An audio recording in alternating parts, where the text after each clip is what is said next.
God stopped me in the middle of the hallway and he says, if not you, then who?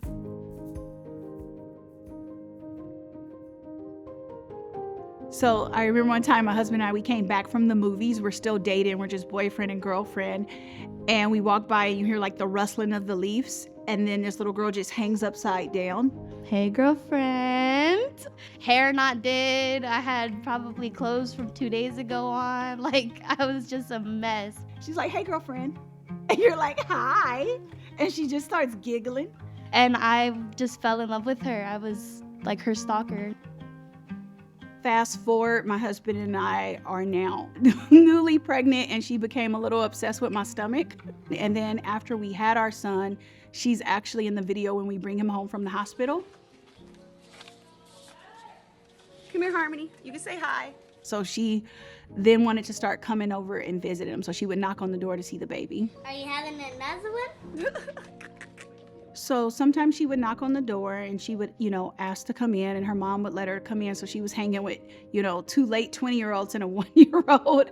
So I had made this prayer, and it was a Thursday. And I said, God, put somebody in her life that would watch over her, protect her, keep her safe, keep her guarded, and introduce her to God early in her life. And then that Sunday, so like 3 days later, she knocks on our door on a Sunday. She had never knocked on the door on a Sunday. I saw that they were all dressed up really nice, hair did, and they just looked so determined to get wherever they were going. I'm in church mode now. Like, we have to be on time. We need our seats. We need to get the baby to daycare. So I'm in mom mode. I'm moving fast. I walked up to her apartment, and I don't know why, but I just said, hey, I'd like to go to church with you. She knocks on the door, and my husband answers. I'm like, oh, tell her we're going to church. We don't see people on Sundays. We'll talk to her later. I remember feeling like the rejection of them saying oh no, we're kind of busy, maybe next time. I was kind of hurt by that because I was like, oh, my friends, I wanted to hang out with them. And God stopped me in the middle of the hallway and he says, if not you, then who?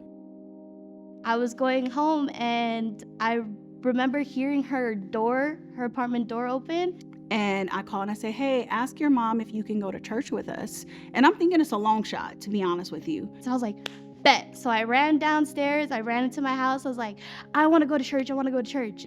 And she comes back to the door and she's like, my mom said I can go. And so I'm just like, okay.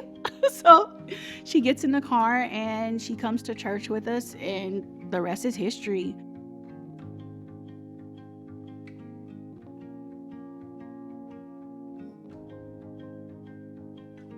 When you're doing something out of obedience, God will make the time possible. It was about including her in what we already had.